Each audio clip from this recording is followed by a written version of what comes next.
Welcome back to our series on the economic analysis of agency law. I'm Professor Seth C. Oranburg, and in this episode, we're diving into fiduciary duties. Fiduciary duties are legal obligations that are foundational to agency relationships, and they're really much more than rules on paper. Fiduciary duties are economic tools that build trust, reduce transactions costs, and make delegation work in a world full of uncertainty. They're the invisible scaffolding that holds up the entire structure of agency law. So let's head back to Hotch Hotch, where the mayor's been working overtime to fix their delegation problem. After the watch watcher fiasco, the mayor decided to implement fiduciary duties to rein in the watchers and restore accountability. He borrowed American law, and now every watcher is bound by three core obligations: the duty of care, the duty of loyalty, and the duty of obedience.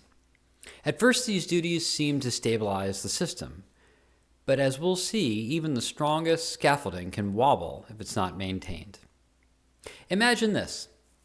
A watcher named Thing 1, no relation to Thing 2, decides to take a shortcut.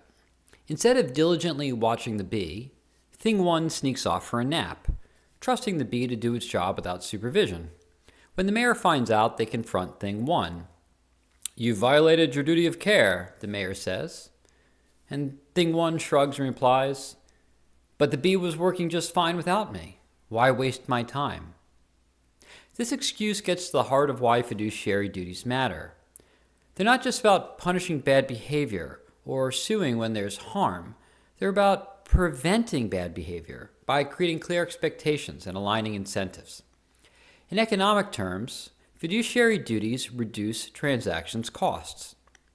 This is an example of how the law and economics play together. Think about the cost of monitoring. Without fiduciary duties, principals would have to watch every move their agents make just to make sure they're acting responsibly. This kind of micromanagement is expensive and inefficient. Fiduciary duties, by contrast, create a framework of trust. Agents know they're obligated to act in the principal's best interest, and principals can rely on this obligation to reduce the need for constant oversight. Let's take a closer look at the three core duties and how they function as economic tools. The duty of care requires agents to perform their tasks with diligence, skill, and competence. In Hotch Hotch, that means watchers can't slack off or ignore their responsibilities to take a nap. From an economic perspective, the duty of care ensures that resources are used efficiently.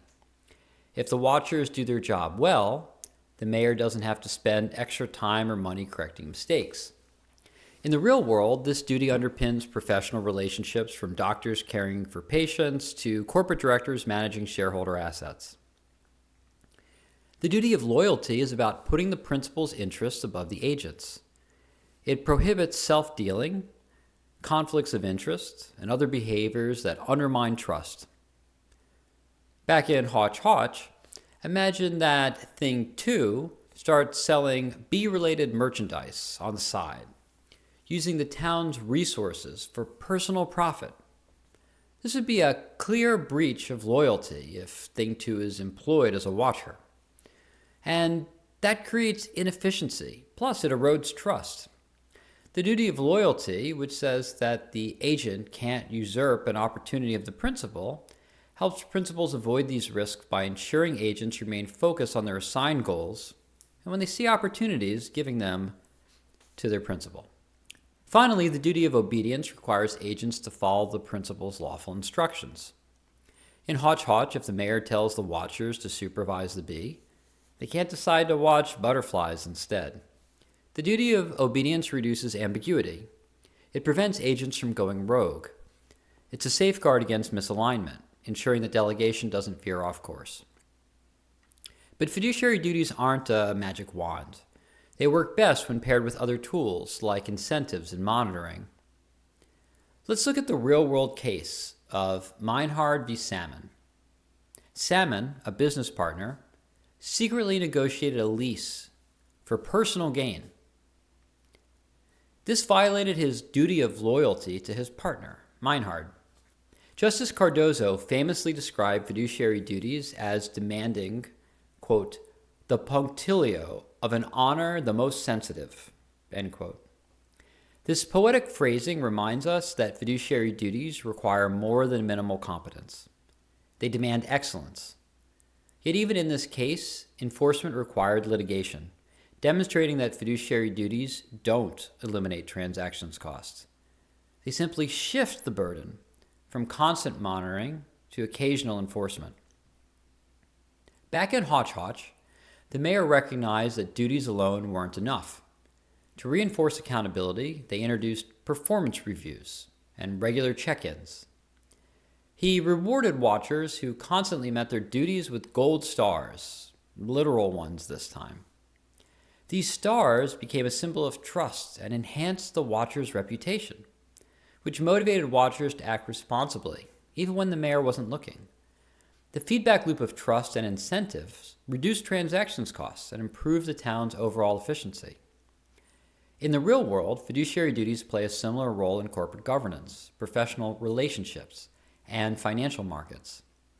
Fiduciary duties create the conditions for trust and collaboration, enabling organizations to scale and adapt. But they're not a cure-all. Breaches still happen, and when they do, the cost can be enormous. From the collapse of Enron to scandals involving mismanaged pensions, breaches of fiduciary duties remind us that trust is hard to build and easy to lose. So what's the big takeaway? Fiduciary duties are essential for managing agency relationships, but they're not a substitute for good judgment, clear communication, and effective incentives. They provide a framework, but it's up to principals and agents to fill in the gaps with trust, transparency, and accountability. In our next episode, we'll explore what happens when fiduciary duties are breached and when trust breaks down. We'll look at the economic and legal consequences for principals, agents, and third parties. And of course, we'll check back in with Hotch Hotch to see how our mayor is handling ongoing challenges. For now, thank you for joining me in this episode. I'm Professor Seth C. Oranburg, and I look forward to continuing this journey with you in episode 5.